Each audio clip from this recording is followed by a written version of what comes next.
नमस्कार दोस्तों, अनमोल साहित्य की दुनिया में आपका स्वागत है।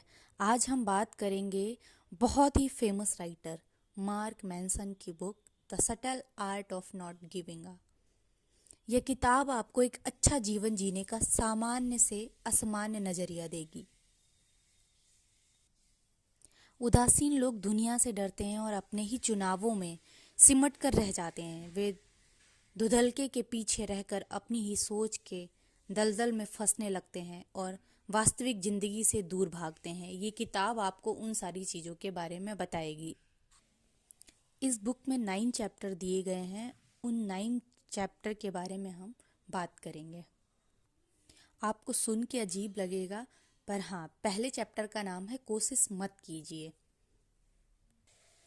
बुकोव्स्की शुरू से ही एक लेखक बनना चाहता था, मगर उसके काम को सभी न्यूज़पेपर और मैगजीन ने घटिया दर्जे का बताकर उसका माहौल खराब कर दिया था और उसका मजाक उड़ाया था। इस बात से दुखी होकर बुकोव्स्की गहरे डिप्रेशन में चला गया और उसने शराब का सहारा लेना शुरू कर दिया। धीरे धीरे वो एक बहुत बड़ा शराबी बन बैठा। अपनी जिंदगी के करीब 30 साल शराब और जुए में बर्बाद करने के बाद बुकोव्स्की को एक दिन मौका मिला। एक छोटे पब्लिशिंग हाउस में उसके काम में दिलचस्पी ली। बुकोव्स्की को बड़ी मुश्किल से एक मौका हाथ लगा था जिसे वह कभी गंवाना नहीं चाहता था। उसने झट से उस कॉन्ट्रैक्ट पर साइन कर दिए और तब उसने अपनी पहली किताब लिखी। हम बात कर रहे हैं राइटर की यह पहली किताब है जिसके बारे में हम आपको समरी बता रहे हैं। फिर इसके बाद उसने पीछे मुड़कर कभी नहीं देखा। एक के बाद एक उसने 6 किताबें लिखी। इसके साथ ही उन्होंने कई सारी कविताएं लिखी और उनकी किताबों की 2 मिलियन से भी ज़्यादा कॉपियां बिक चुकी हैं। उसके बाद उनके हाथ में बहुत बड़ी कामयाबी लगी। अमेरिकी ड्रीम में कहा जाता है कि हमेशा कोशिश करते रहो और कभी हार मत मानो, लेकिन बुकोव्स्की की कब्र के पत्थर पर लिखा था, कोशिश मत कीजिए। हम इसी फर्स्ट चैप्टर की बात कर रहे हैं जिसका टाइटल है कोशिश मत कीजिए। बुकोव्स्की के काम की खास बात यह नहीं थी कि हारने के बावजूद उसने कोशिश जारी रखी, बल्कि यह है कि उसने खुद को बुरे से बुरे हालत में स्वीकार किया। उसे ज़्यादा फर्क नहीं पड़ा जब कामयाबी उसके हाथ लगी ना हो। पहले से अच्छा और सुधरा हुआ इंसान बन गया और ना ही उसके सक्सेसफुल बनने में उसकी अच्छाई का कोई हाथ था। हम सब अपनी ज़िंदगी में कभी ऐसे दौर से गुजरते हैं जहां हालात बदतर हो जाते हैं। जैसे कि मान लीजिए आपको गुस्सा बहुत ज़्यादा आता हो, इतना गुस्सा कि आप खुद पे काबू नहीं रख पाते हैं और आप इसे काबू नहीं रख पाते ये सोचकर आपका गुस्सा और बढ़ता है। वाह, जरा सोचिए कितने मज़े की बात है कि आपको इस बात पर गुस्सा आता है कि आपको गुस्सा बहुत आता है। आप इस गुस्से से बचने का कोई रास्ता निकालना चाहते हैं पर निकाल नहीं पा रहे हैं। तब आप खुद से और अपने इस गुस्से की समस्या से नफरत करने लगते हैं। जब आप कभी अपने अकेलेपन को लेकर उदास होते हैं तो आपके मन में उदासी से भरे ख्याल मर्राने लगते हैं। आप अपनी उदास जिंदगी और अकेलेपन के बारे में घंटों सोचते रहते हैं और सोच सोच कर और भी ज़्यादा उदास हो जाते हैं। जरा याद कीजिए कि आपके दादाजी परदादा जो आपसे पुरानी पीढ़ी है, उस वक्त में क्या होता था। उस वक्त में जब कोई किसी को अपने से बेहतर देखता था, बेशक कुछ पल उदास होता होगा, मगर फिर अपने काम में ले लेता था, लग जाता था, पर अपने ऊपर किसी भी चीज़ को हावी नहीं होने देता था। लेकिन आजकल हम लोग बस दूसरों के स्टेटस पे जीते हैं और दूसरों के स्टेटस से अपने स्टेटस को बनाने की कोशिश करते हैं और हर 5 सेकंड में दुखी हो जाते हैं। आपको सबकी ज़िंदगी अपने से बेहतर लगने लगती है। आप खुद पे इतने शर्मिंदगी महसूस करने लगते हैं कि हार कर बैठ जाते हैं। फिर अपनी शर्मिंदगी से आपको खुद पे और भी शर्माने लगती है। शर्मिंदगी के इस गोल चक्कर में आप फंस जाकर रह जाते हैं। इसलिए तो ज़रूरत है कि उन बातों को लेकर जरा भी परेशान ना हुआ जाए। अगर आप उदास हैं तो कोई भी शर्म की बात नहीं है। ऐसा सबके साथ होता है। शर्मिंदगी के इस चक्कर से बाहर निकलने की कोशिश करना है, ना कि परेशान होना है। आपके साथ सब अच्छा ही अच्छा हो, यही सोचना सबसे बड़ी बुरी बात है। और अगर फिलोसफर एलन वाट्स की माने तो अपने साथ हुए निगेटिव अनुभवों को स्वीकार करना ही असल में खुद का एक बड़ा पॉजिटिव अनुभव है। ये बात सुनने में अजीब लगती है, मगर यही सच है कि जो हमारे साथ बुरा हुआ है उसको अनुभव की तरह लें और उससे हम सीखें। जितना आप खुशियों के पीछे भागेंगे उतने ही ज़्यादा दुखी होंगे। दूसरे शब्दों में कहें तो ऐसी कोशिश भी ना करें। क्या आपने कभी गौर किया है कि जब आप किसी बात के लिए केयरलेस होते हैं तो वही चीज़ आपको आसानी से मिल जाती है, बजाय कि जब आप उसके पीछे भागते हैं। मेरे कहने का मतलब बिल्कुल ये नहीं है कि आप जो पाना चाहते हैं उसके पीछे ना भागें या आप कोशिश ना करें। कोशिश करनी है, अपनी पूरी मेहनत करनी है, पर इसका मतलब यह नहीं है कि सिर्फ और सिर्फ उसी के पीछे भागते रहना है। बस अपना काम करना है, मेहनत करनी है, पर वही सिर्फ काम बन जाए ये मकसद नहीं होना चाहिए। जैसे आप जिम जाते हैं तब वर्कआउट करने में आपको काफ़ी दर्द सहना पड़ता है, लेकिन इस दर्द का इनाम आपको मिलता है आपकी स्ट्रॉन्ग मसल्स के रूप में। थोड़े से पेन के बाद में आपको एक खूबसूरत बॉडी मिलती है, आपकी हेल्थ इम्प्रूव होती है। इसी तरह जब आप अपने किसी काम में नाकामयाब होते हैं तो यही हार आपके लिए किसी फ्यूल की तरह काम करती है और आपने अपनी कोशिश में दुगने जोश के साथ फिर से जुट जाते हैं। दर्द को रोकने की कोशिश करना ही आपको बाद में और भी ज़्यादा दर्द का एहसास कराता है। दर्द या हार जो भी आपको मिले उसे रोकिए मत, बस उसकी परवाह करना छोड़ दीजिए, फिर देखिए आपको कोई भी नहीं रोक पाएगा। परवाह ना करने का मतलब ये नहीं कि आप बिना कुछ किए शांत से बैठ जाएं या एकदम से बैठे रहें, किसी पत्थर की तरह बेअसर हो जाएं, क्योंकि सिर्फ मुर्दों को भी कुछ महसूस नहीं होता। जिंदा आदमी तो सब कुछ फील कर सकता है और आपको एक जिंदा इंसान बने रहना है। हम तो बस यही कहना चाहते हैं कि परवाह ना करने का मतलब ये नहीं कि हालात हमारे बिगड़े हुए हैं और हम आराम से बैठे हुए हैं। हमें बेहतर करने के बारे में सोचना है और अच्छा करने का प्रयास करना है। चिकना घड़ा बिल्कुल भी नहीं बनना है कि कोई कुछ भी बोले और कैसी भी परिस्थिति हो हमें कोई फर्क नहीं पड़ रहा है और उस पे पानी पड़ रहा है या कुछ भी गिर रहा है वह सब फिसलता जा रहा है। हमें हर परिस्थिति में अपने आप को स्वीकार करना है।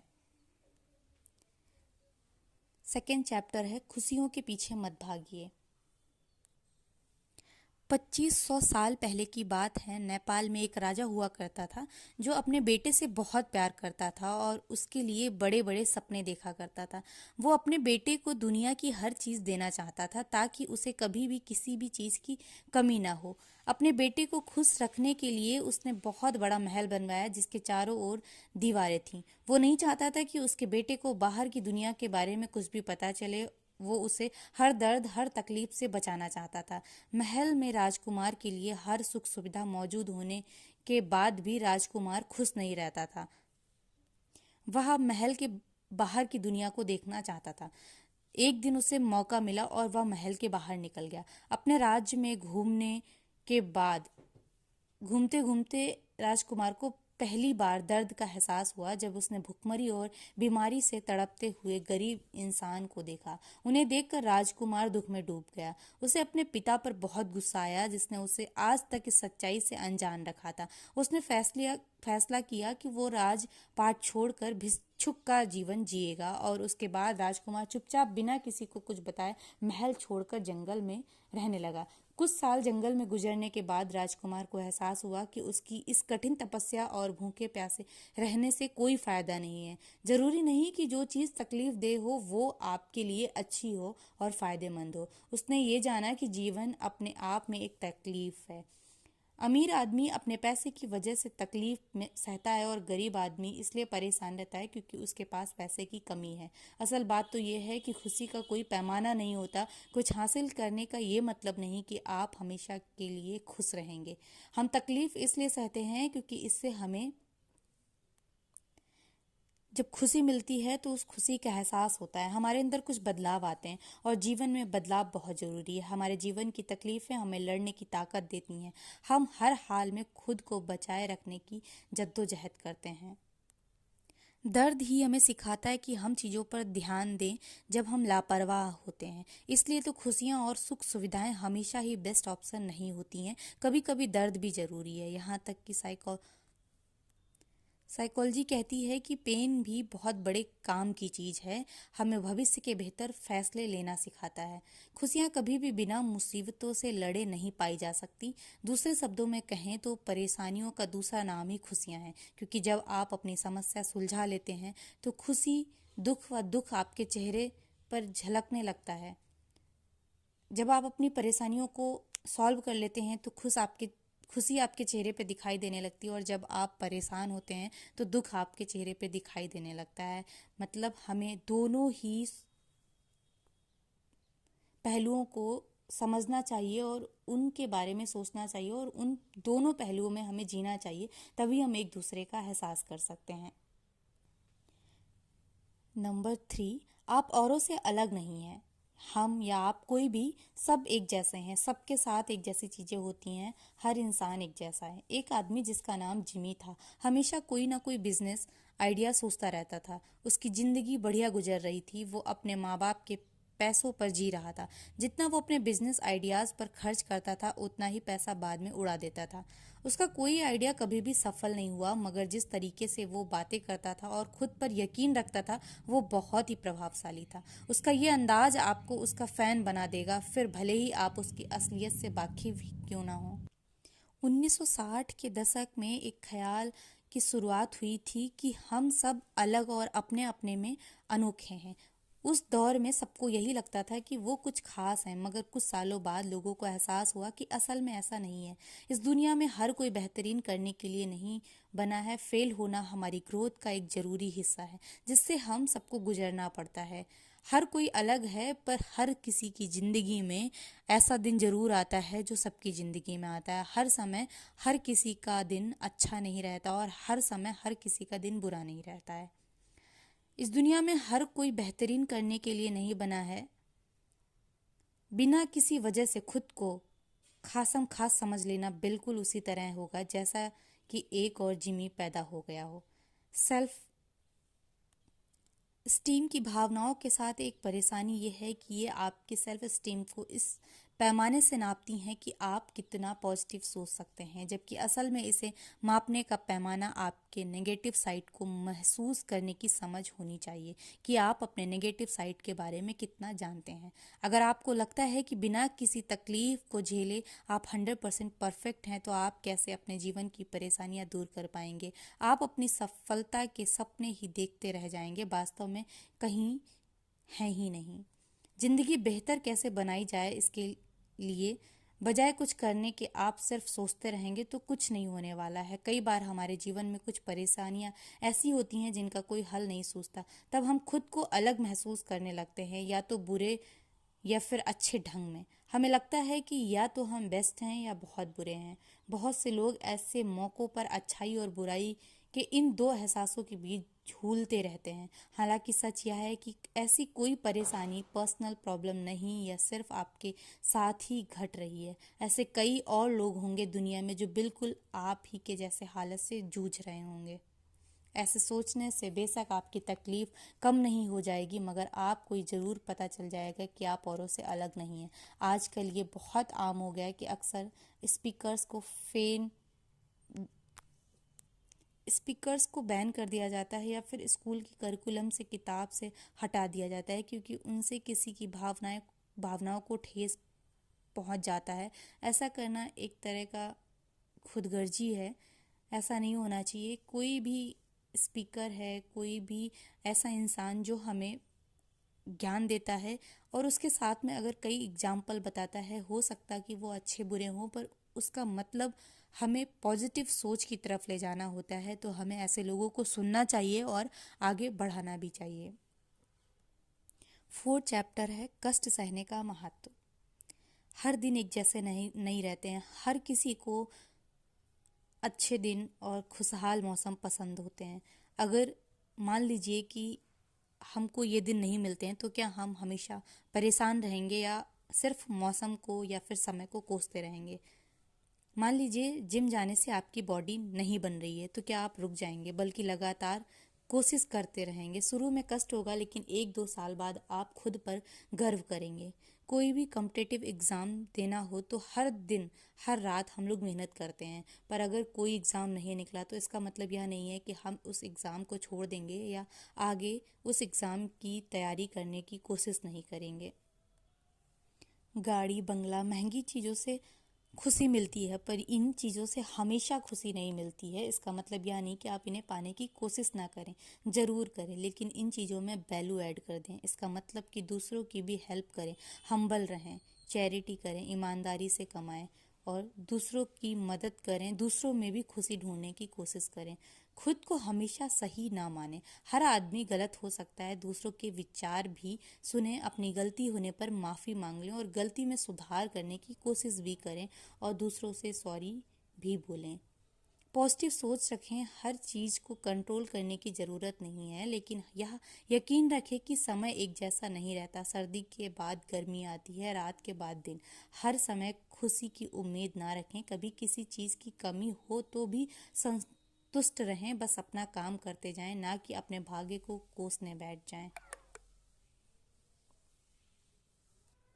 5th चैप्टर है, हर कोई हमेशा चुनाव कर रहा है। दोस्तों, लाइफ में हम हर दिन कुछ ना कुछ अपनी पसंद का चूज़ करते हैं, चाहे वह हमारा खाना हो, कपड़े हों या हमारे गोल हों।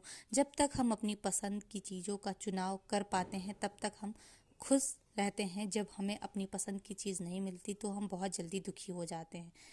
लेखक कहते हैं कि हमें ऐसे सिचुएशन तक पहुंचने की कोशिश करनी चाहिए जहां हम अपनी पसंद की चीज़ का चुनाव कर सकें और उससे अपना ही नहीं दूसरों का भी चुनाव कर सकें और दूसरों का भी भला हो। बहुत बार पेरेंट्स अपने बच्चों पर अपने गोल्स लाद देते हैं। ऐसे बच्चे हो सकते हैं कि उस गोल को अचीव कर लें, लेकिन वे सारी ज़िंदगी खुश नहीं रह सकते हैं, क्योंकि उनका भी अपना कोई गोल हो सकता है या उनका अपना सोचने का तरीका अलग हो सकता है, उनका इंटरेस्ट अलग हो सकता है, क्योंकि उनके अंदर से ये आवाज़ आती रहेगी कि मैं अपनी पसंद का काम नहीं कर पाया। ऐसी ही बुरी सिचुएशन में भी आप अच्छे काम का चुनाव कर सकते हैं, ना कि हार मान लें और चुपचाप बैठ जाएं।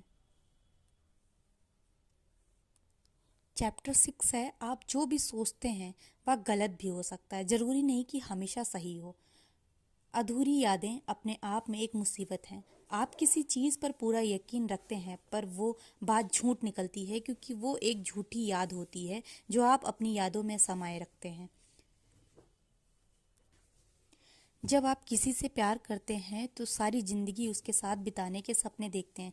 फिर जब आप ब्रेकअप के दौर में चले जाते हैं तो आपका प्यार नाम की चीज़ से यकीन उठ जाता है, लेकिन आप इसके बावजूद फिर से प्यार में पड़ते हैं और फिर से किसी के साथ ज़िंदगी बिताने के बारे में सोचते हैं और कई बार आप बिताते भी हैं।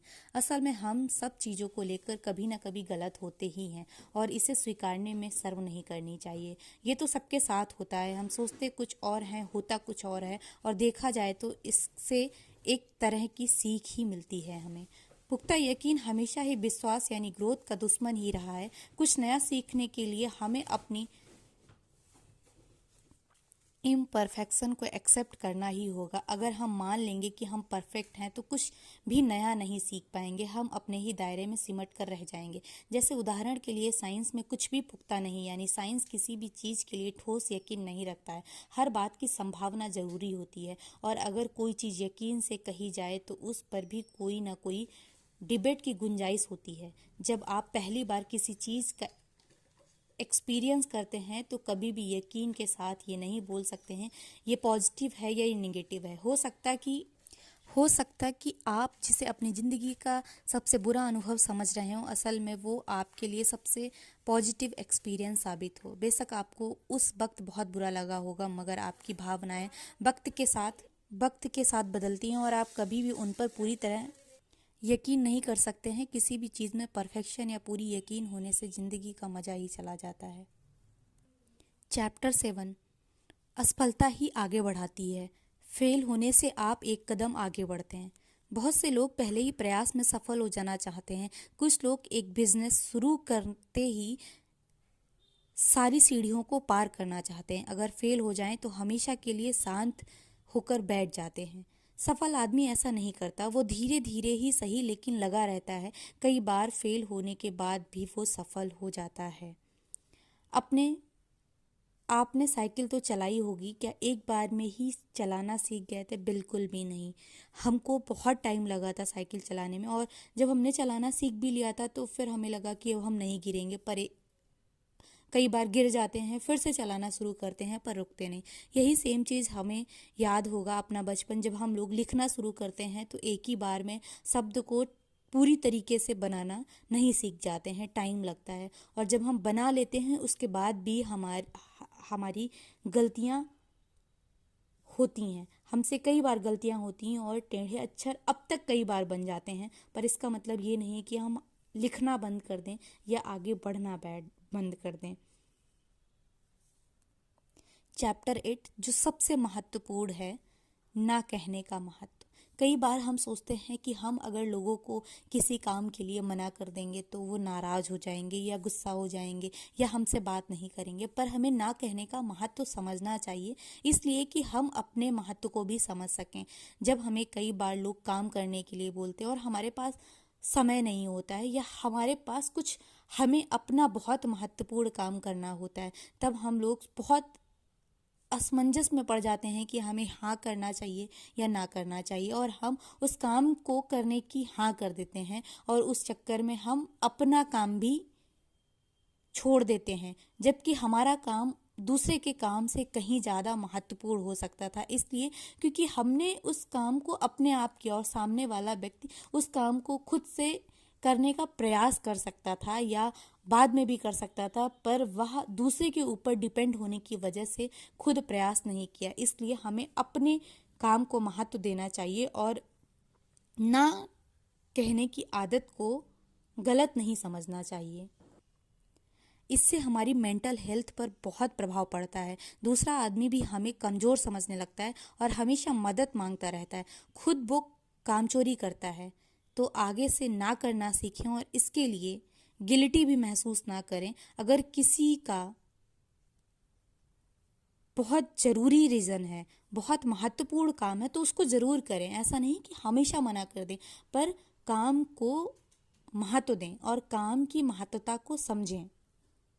ऐसे कई बार रिलेशनशिप में, फ्रेंडशिप में भी एक इंसान बहुत झेलता है जो ना नहीं कह पाता है या खुल के नहीं बोल पाता है। वह हमेशा हर काम करता रहता है या फिर गलतियां दूसरे की सहता रहता है और वह ना कहने से डरता रहता है। तो हमें इन सारी चीज़ों से निकलना है और अपनी खुशी को भी महत्वपूर्ण समझना है और अपनी खुशी को महत्व देना है। 9 चैप्टर, अंत में हर कोई मर जाता है।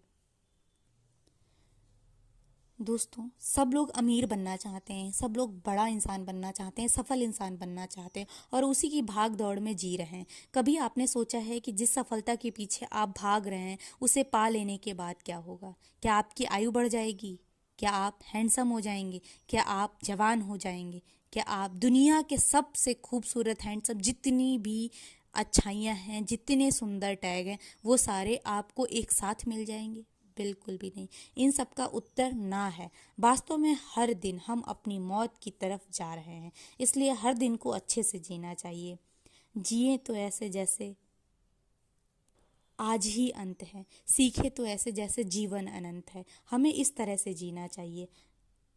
ऐसा कहने की नौबत कभी नहीं आनी चाहिए कि मैं काम में इतना उलझाऊं कि जहर खाने की नौबत नहीं है। ऐसी ज़िंदगी किसी काम की नहीं है। काम भी कीजिए लेकिन बाकी चीज़ों को भी समय दीजिए, एक्सरसाइज कीजिए, टहलिए, परिवार के साथ टाइम बिताइए, अपनी छोटी छोटी खुशियों को मनाइए, फैमिली के साथ टाइम बिताइए। आपको जो करना अच्छा लगता हो उस काम को भी करिए। सिर्फ काम के समय में ही काम कीजिए। हर चीज़ के लिए शेड्यूल बना लीजिए और उस तरह से काम करिए। आप सिर्फ एक काम के पीछे मत भागिए कि यही ज़िंदगी का मेन मकसद है और हमें सिर्फ और सिर्फ अमीर बनना है या हमें सिर्फ और सिर्फ यूपीएससी एग्ज़ाम क्लियर करना है या हमें सिर्फ और सिर्फ एक सफल इंसान बनना है। सब कुछ पाना है ज़िंदगी में, लेकिन हर चीज़ का समय है। हर चीज़ को एक संतुलित वे में करें और जीवन के हर एक पहलू का आनंद लें और अपनी ज़िंदगी के उन छोटे छोटे लम्हे को जिए जिससे आपको खुशी मिलती है। आप उन सारी चीज़ों के साथ अपने आप को रिलैक्स हो करके एक समय सीमा में ना बांध करके जिंदगी को जिएं, जिससे आप भी खुश रहेंगे और आप अपने आसपास जितने लोगों को देखते हैं या जिनसे मिलते हैं, जिनके साथ रहते हैं, उनको भी खुश कर पाएंगे। क्योंकि यही ज़िंदगी का मकसद है और यही ज़िंदगी है कि अपने लिए भी जिएं, दूसरों के लिए भी जिएं और जो हमारी ज़िंदगी है उसमें हम खुश रहें। क्योंकि हमें नहीं पता है कि हमें कल की सांसें मिलने वाली हैं या नहीं मिलने वाली हैं, कल की सुबह हम देखने वाले हैं या नहीं देखने वाले हैं। इसलिए जिस ज़िंदगी में जी रहे हैं, जिस समय में जी रहे हैं, उस समय का हमें पछतावा ना हो कि हमने यह काम नहीं कर पाया। हम अभी बैठे हैं और हमें यह पछतावा ना हो कि हमने 1 घंटे पहले जो काम किया या जिससे भी बात की उससे हमने अच्छे से बात नहीं किया, उसको हम अपने काम की वजह से महत्व नहीं दे पाए, हमने गंदे से बात की, हमने गलत बोल दिया। हमें ऐसा फील नहीं करना है, हमें ऐसा कोई काम नहीं करना है। हमें हर किसी को महत्व देने के साथ में खुद की खुशी, खुद को और फैमिली को, लोगों को महत्व देना है। और इंसानियत सबसे ज़रूरी है जो हमारे अंदर होनी चाहिए और हमें हमेशा इसको बरकरार रखना है। दोस्तों, ये वीडियो ज़रूर लंबा हो गया, पर हम चाहते थे कि आपको इस किताब के सभी चैप्टर के बारे में बता सकें और सारे चैप्टर पे बात कर सकें। Thank you.